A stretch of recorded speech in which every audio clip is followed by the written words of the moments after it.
Mga Karaos, good morning po. Ayan, good morning. Welcome back po muli dito sa aming channel. Bali, araw po ng Webis ngayon, January 29. So, another day and another house improvement po dito sa aming mga ongoing project. So, meron tayong iikutan po dito sa Anyana Bel-Air East Project, sa Lansa Garden Premier Project, sa may Phase 5, at saka dito sa Lumina Homes Phase 3. Ayan, shoutout nga po pala kay Sir Paul Garcia. Ayan, meron po siyang tanong. Mahirap daw ba sa maintenance ang PVC ceiling panel kung sakaling ang bubong mo ay tumulo na at mabasa po ito? So, nandun na po yung sagot sa word na PVC. Bali, ang PVC po is waterproofing. So, pwede po natin siyang punasan ng basa. Kahit yung basahan ng basa, pwede po natin siyang punasan. Ayan, hindi po mahirap sa maintenance. Yun po yung sagot.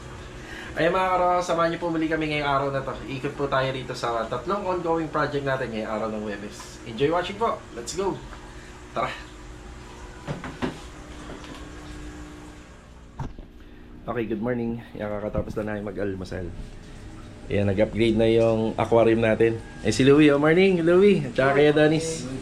Ayan, may inaasahan tayong delivery sa Anyana. Bali sila na po yung mag-aasikaso. 15 bags ng adhesive cement, 8 elbow na distress at saka 3 PVC pipe. Yung adhesive sila Ate Weng magdi-deliver. Yan ang hindi ko nakasikaso kahapon eh.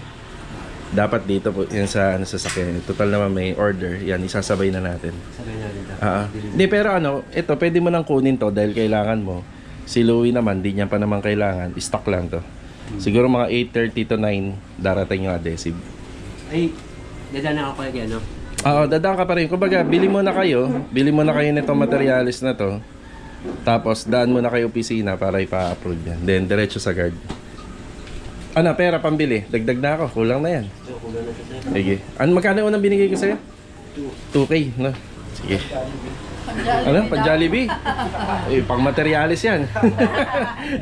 Ayan, kasama natin si Mrs. Shower out. Tsaka kay shoutout kay Bayaw, kay EG Boy. Ayan si EG Boy, Okay, bali update na po tayo sa mga ongoing project natin. Kasama natin si Avanza. Yan ang una nating pinuntahan. May pinuntahan pala kami ni Mrs. dito sa may 13. Tapos dito tayo sa TKSA Hardware. Yan, bibili muna tayo ng mga Elastosil para dun sa project natin sa Phase 3. So hindi pa naman nila kailangan, pero kailangan may on hand na tayo.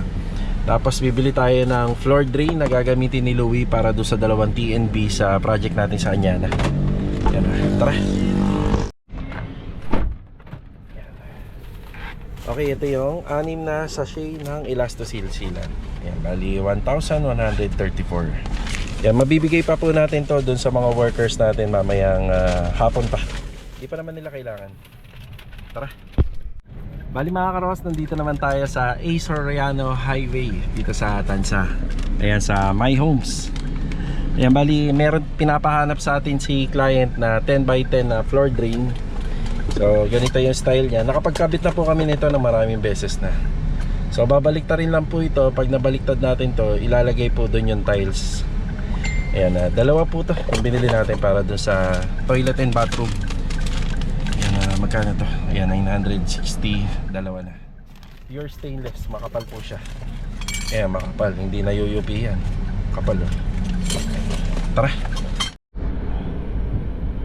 Ganda ng simbahan dito sa Anyana. Pag natapos yan. Ayan, nagbububong na sila. Tara. Okay, after break time, dito tayo sa Anyana Bel-Air East Project. And dito tayo magbibigay ng unang update natin ngayong araw po ng Webes. Opya. Yun, pampagising.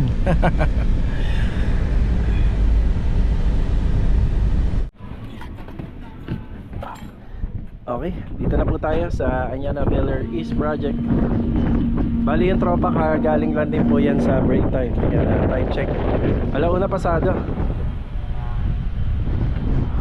Ganda ng weather natin ngayon, no? Ano po siya, tirik yung araw pero mahangin. Malamig pa rin. Siya nga pala, may absent tayo rito ngayon, si Kuya Philip. Ang dahilan po, nagkaroon po siya ng pizza. Nahirapan po siya magtrabaho. Pero bukas daw ay makakapasok na po siya. Yan, marami na akong pinaayos sa kanya dito sa may mga punch list din po yan para pagka sa finishing halos wala na po tayong problema. Yan. Kuya Rigor, good afternoon po Kuya Rigor. Half day ka daw kahapon Kuya. Sige. So ano na bang kinakana natin dito? Okay, preparasyon para sa mga drawer. Yan. Sige. So ito nga po palang mga karton na galing po sa aircon. Bali ganito na muna, pero ang gagawin ko rito ipababaklas ko po siya para maging ganito, maging flat po siya para magamit din natin na pang cover dito. Yan. Tapos hindi na po namin yung tinatapon kasi simula nung bebenta po ako sa junk shop, may tulong din po kasi yan, may pressure rin.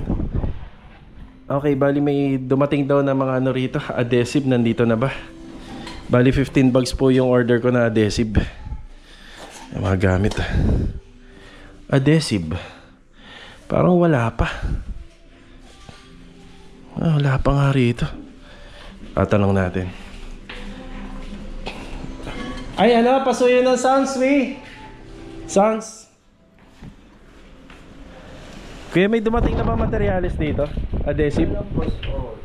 Meron? Nasaan? Okay. Dito nga pala yung stock file nila. Ito sa loob. Ayan. Yan, tile adhesive. Bali, 15 bags po yung pina-order ko kanina. So sa ganito po, nakakaano po kami rito, nakaka 12 or 13. Plus, gagamit pa po kasi tayo ng adhesive cement dito sa auxiliary kitchen natin or dun sa outdoor kitchen. Yan. Si Kuya Rigor ang nagtatrabaho rito sa baba. Yan. Si Louie. Louie, good afternoon, Louie. Master Dindo, good afternoon po. Good afternoon. Yeah. Yan na yan, floor drain. So yung floor drainage na dala po natin ay dito po gagamitin yan. Yan na. Ito na yung nagawa ni Louie. Pwede na natin lagyan ng kornisa to. Paikot. Okay, Master Dindo. Ano po bang ginagawa natin dito, Master Dindo? Yung closet. Walk-in closet. Yun Ay kuya, nakapagpasok ko tsinelas. Malinis naman. Okay. Nagdire-diretso ako. Yun ayos. So yan dito. Donis? Asa siya, Donis?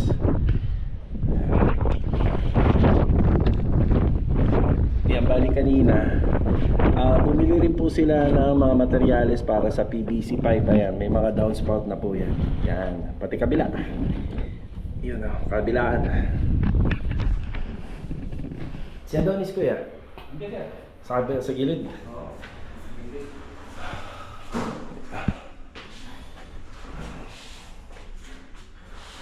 Wow, linis na. Linis ng ating cabinet. Yung sa closet. Tapos ito bibidyohan natin.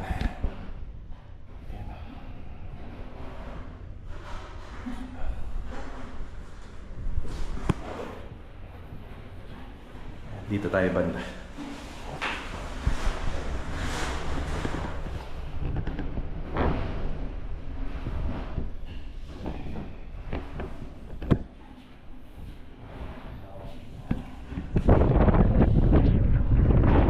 Lakas ng hangin. Mahangin. Hindi ko makita si Adonis. Saan ba siya?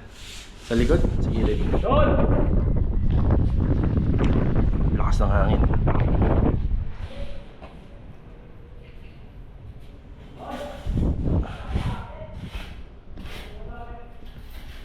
Nasa baba kuya? Yeah.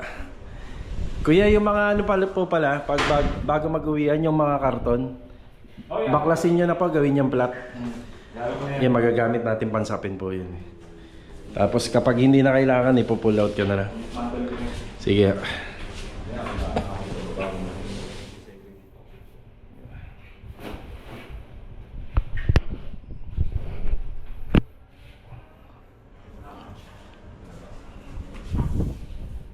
Dito ka na pala, ano kuya? Ano?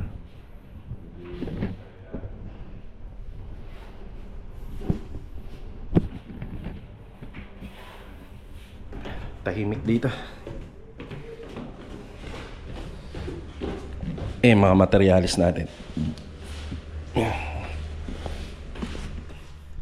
Si Adonis kaya? Bumili ng tubig, boss. Bumili ng tubig. Okay. Bakit mo mainom? Yan na. Ayun pala, sakto. Good afternoon, Adonis. Yan na. Bali, ito muna yung update natin dito sa Anyana Bel Air East Project. Yan, pagka nagpa-vlog tayo, after natin mag-vlog, di pa naman tayo maalis. Yan, iikot pa tayo, kakausapin pa natin yung tropa. Minsan na nangyayari, hindi mo na ako nagpa-vlog. Doon ko ginagawa yun. Ikot tayo, kausapin natin yung tropa, yung mga gagawin, tingnan natin yung materialis. Pero pag halimbawa nauna naman yung pagpa-vlog ko, bago ko umalis yan, ikot ako. So, dire-diretso lang naman po yung trabaho nila. Yan, dito medyo malapit na po matapos yung gilid na yan, no? Retouching na lang, tapos yung pinaka-pasha board isinepa. Diba? Tara. Okay, nandito naman kami ni Mrs. sa General Trias sa may Ottoman.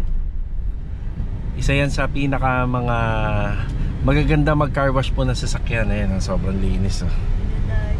Dinadayo. Malapit po yan dito sa may River Lane Subdivision at saka dito sa may Bella Vita Subdivision. Yan, kanina galing kami ng Bella Vita. Ito yung River Lane Subdivision. Kanina galing kami ng Anyana. Minabuti muna namin pumunta rito kasi maaga pa naman. Ayan na, mag-aalas 4 na. Diretso po tayo ngayon sa Tansa Garden Premier Project. Yan, para makapagbigay ng update. Wala akong masabi, ang linis, no? Ganda ng ganda talaga mag-car wash dun. Sulit. Biruin nyo, pag nag-car wash sila, nasa 40 minutes. Or minsan niya, inaabot pa ng 1 oras. Ibig sabihin talaga, malinis.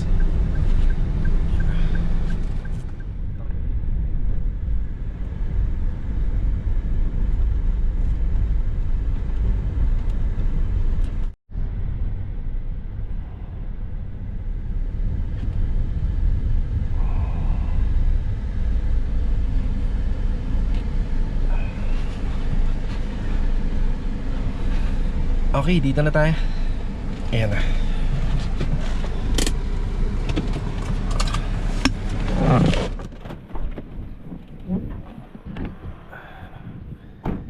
Ayan, sasakyan natin, oh. Mukhang bagong bago. Dahil bagong car wash.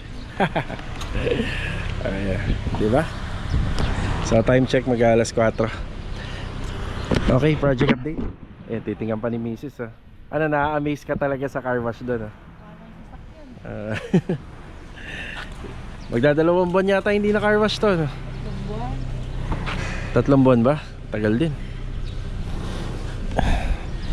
Yan, bati tayo. Kaya Sandy, good afternoon po. Kuya Doming, good afternoon kay Doming. Yan na. May nakapag-comment, mukha daw natabunan yung aming drip mold. Hindi po, ito po yung drip mold natin, oh, boy na boy. Siyempre ang purpose nun, kapag napunta po rito yung tubig, hindi na po siya tatawid papunta rito sa loob ng kisame. Ayan na, inaayos na po lahat yan ni Kuya Doming. Nalaglag yung face towel ko. Opya. Yan na. Yan na, linis-linis na ho rito. Uy, may sounds. Tayin muna natin. Ito yung window dito sa may loft area. So ito, nandito po siya. Ngayon nandito na. Yan, naiayos na po natin, diba?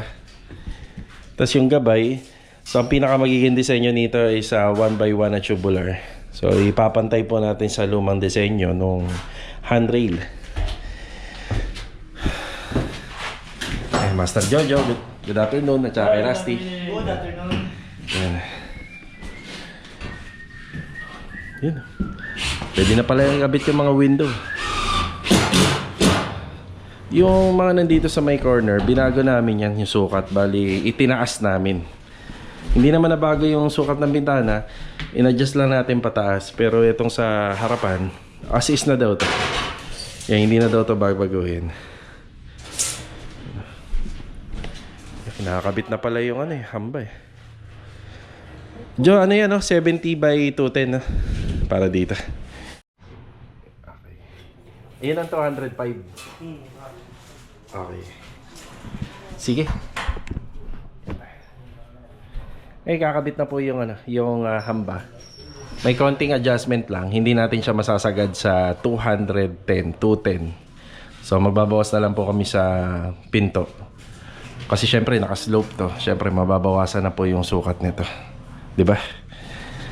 Yan, tapos ito yung ating gabay. Yan yan sa handrail. Materials na ginamit is sa 2x3. Tapos hintayin na lang po namin yung mga materials namin na 1x1. Yan. Kuya Chard, good afternoon po Kuya Chard. Good afternoon. Saan pwedeng umapak dyan Kuya? Sa Pawida. Dito sa may Ito. Okay, thank you. So pwede na to Kuya Chard Nice. Yan na yung sakop ng ating tiling dito sa second floor.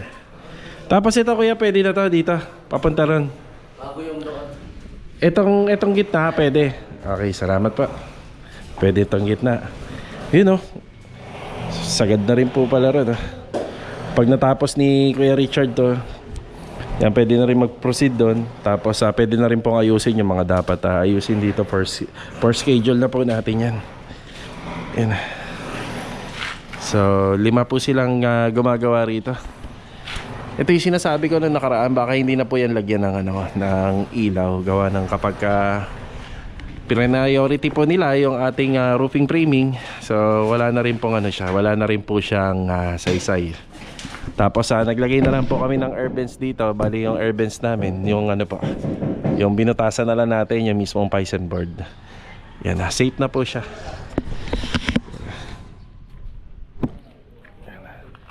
Tapos yun sa taas, flashing na lang po siya.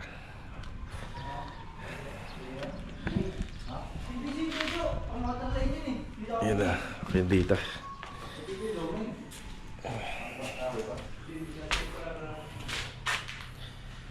Yan, malapit-lapit na po tayo makapag-sealing. Kapag nagkaroon na ng sealing, tatapusin lang yung mga dapat pong ilagay dito. May pahabol pa sila client na additional na pinatatrabaho. Yung kapag nalagay na yung kisame, mag-wall partition na tayo, yung Python board. Then after Python board, finishing carpentry na tayo. Bali, meron tayong TV console dyan sa dulo. Tapos meron naman po tayong walk-in closet dito. So si walk-in closet natin, bali parang kabilaan po siya. Yan, kabilaan. Yung mga natin dito, separate na trabaho na hindi naman po mangailangan kaagad ng mabilisan. Itong TNB. So ito yung mga TNB natin. May pa tayo rito, may ventilation pa tayo rito para sa exhaust. So itong TNB na to, medyo malapad po siya. Kaya meron pa tayong mga inaasahan dito na parang may pinagagawa pa po sila rito, abangan natin. Ayan. Yung mga hindi nyo nakikita sa renovation namin. Yan. Pahid muna po ng tiles bago ikabit. Bago pahiran po ng additional na additional tuloy ng adhesive cement. So yung pinapahid po natin is agent band. Yung agent band po yan.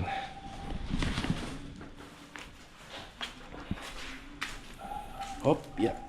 Ayan, nag-meeting muna kami nila Master John. Kinausap natin. So bali ang magiging design niya pala ng handrail doon sa taas, pati yung pinaka handrail dito sa harapan, pati yung parang pinaka magiging gate is more on mga tubular materials. Yun ang detalye niya. So bali ang mangyari, framing is 2x2, tapos yung ating mga design dun sa mga grills is puro 1x1. Ayan po yung mga detalye na materyales. So papagate pass po tayo ngayong araw habang nandito tayo. Ayan nagpas alas 4 na. So pag-gate pass tayo, then kailangan din po natin yung pinakamaterials dito.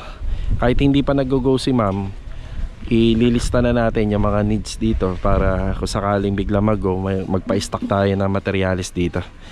Tapos 1 week request tayo kay ma'am Krisha ng 1 week validity. So para rin kapag nag-decide si client, at least may habol natin. Ito yung update. Bali, magpapapasok din tayo ng mga Pisum board kasi industrial finish yung bubong dito. So, dadamihan na po natin yung nakalagay sa gate pass pati dito. So, Pisum board din po yung gagamitin dito. Tapos magpapasok din tayo ng metal studs para po dun sa magiging partition sa taas. So, bali bukas, araw po ng Biyernes, asahan natin yung tiles dyan sa second floor halos sa patapos na yan. Yan, bukas araw ng Biyernes. Yan, tapos sa mga susunod sa Sabado baka makapag wall partition tayo. So ito muna yung update dito. Yan, kahit pa paano marami-rami na rin po yung nagagawa. Ito yung ating gate pass hanggang next week po ito. So valid siya hanggang February 3. Medyo marami-rami po ito para sa mga gate, sa partition, sa handrail at saka dun sa staircase. Ayan, let's go sa phase 3 naman tayo. Tara. Bali, nandito na tayo sa phase 3. Dapat lagi kong nauuna to kasi ito yung pinakamalapit. Pero maganda rin sana mag-vlog pala dito kapag pagka hapon. Kasi mas marami na po siyang nagawa. Mas marami nang na-improve po rito. Okay, bali ito, nakalatag na yung flashing natin. Ayan o. Flashing na tayo rito, side flashing. Mukhang ito yung mga naganap yata kanina. Pero yung elastosil nasa akin. Ayun o, side flashing. So yung mga elastosil nasa akin pa. Poy, good afternoon Poy. Ayan, bali ang ginagawa ni Epoy dito, sinisin sila na yung poste. So dyan natin pakakapitin yung ating mga hinges. Yan, wala pa po pala tayong hinges dito sa gate. Kuya Boy, good afternoon po Kuya Boy. Yun o. Tapos may kulang pa tayong dalawang spare ng rito, ng breaker.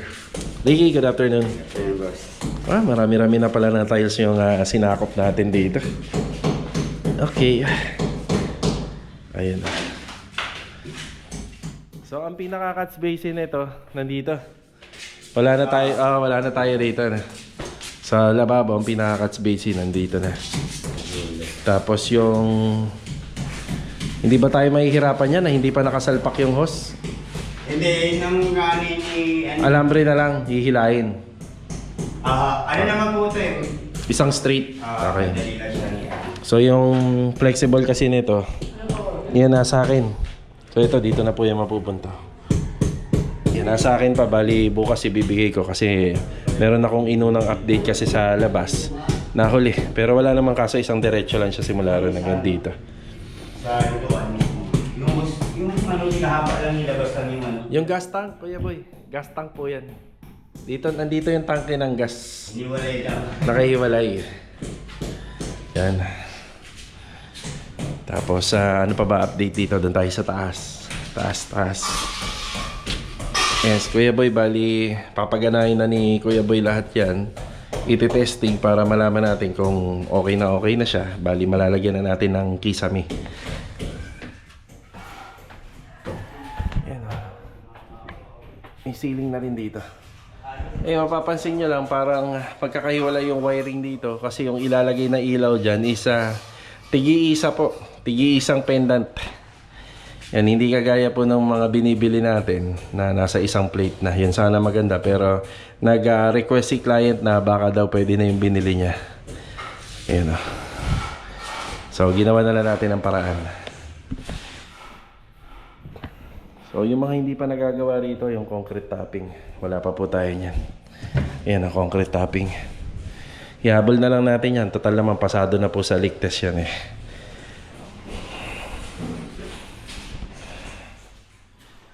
Dito, flashing. Rick, si Bilog, Rick. Nag-update po. Half day siya. Nag-half day si Bilog. Ay, nag-half day pala si Bilog. Pero may flashing na rito. Yan, bukas, aasikasuhin natin yung pagsisilant nito. So, kailangan po kasi pati tech screw may sealant yan. Yung pagka ako po nagpapa-install ng bubong, bali lahat may sealant. Yan.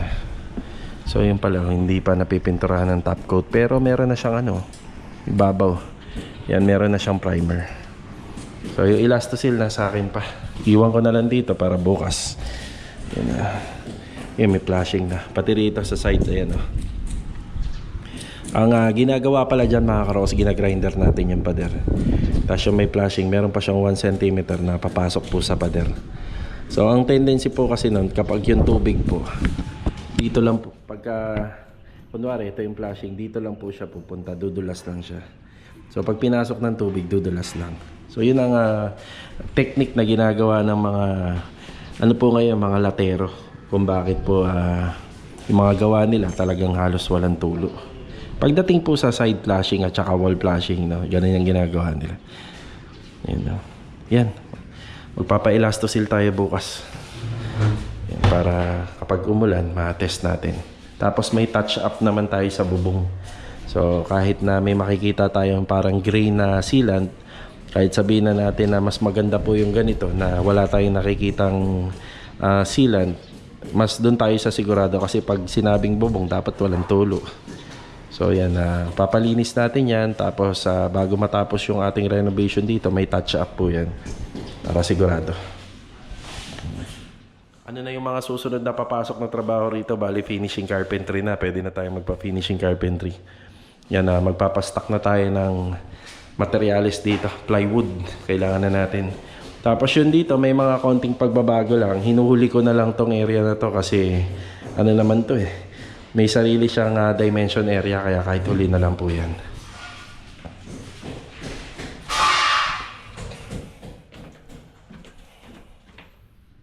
Ang ganda na, naka-organize no? Ay mga gamit oh. Basta namin ititirahan doon yung parang bilog na bukas eh. Oo, ayun ang nakikita yung mga gamit oh. Ay maganda. Paano ba po yung ano dito? Gano'ng kataas ba yung outlet dito? Andito po, may nandito sa plano. Teka. Bukulatin ko lang. Okay na po tayo rito. Bali yung tinatanong ni Kuya Boy rito. Bago po kasi sa mga gawa namin na magkakaroon ng tambol dito. Tapos may function yon para sa outlet, then switches. Kasi may pailaw na LED sa ibabaw. Ang hindi pa napapasa sa akin ni client dito kung ano yung height ng sopa. Kailangan ko malaman yon para doon tayo magbe-base sa abang po ng wiring. Pero pwede naman pong hahabaan na lang po ni Kuya Boy yung wiring eh. Tapos yung dating nakaabang dito, yan, papatayin na lang po yan. So, magiging pader na lang po siya.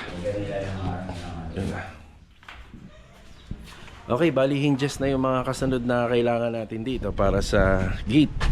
So, wala pa po tayong on-hand na hinges dito. Yan, para dito. Tapos na may fence grills na rin tayo rito. Yung framing niya, nandito na rin po pala. So, marami-rami na yung nagagawa po dito. Yan na... update na lang tayo sa mga susunod na gagawin pa. Bali, siya nga pala sa mga nagtatanong, ang project natin dito is full renovation po. Full renovation po yung project natin. Kaya abangin niyo po to hanggang sa matapos. Diba? Bali, ito mga karos, nandito na po tayo sa bahay. Bago nga po pala matapos yung vlog natin, binabati ko si Bilog ng happy birthday. Ayan, bali hindi na po tayo nakapag-shoot kanina. Nandun siya kasi nag-half day siya. Pumasok siya kaninang umaga. Pero nung hapon hanggang, tanghali hanggang hapon din na siya nakabalik. Siyempre, nag-celebrate po yun ng birthday kasama yung kanyang pamilya. Ayan, Bilog, happy birthday. God bless. And more birthdays to come pa. Ayan, sana magtagal pa tayo dito sa mga renovation natin. Plus, sana madagdagan pa na madagdagan yung ating project. So hanggang dito na lang po muna muli mga karos. Magbibigay ulit tayo ng update sa mga susunod po. Ayan, see you on my next vlog. God bless po sa ating lahat. Ito paalam po muna. Tara!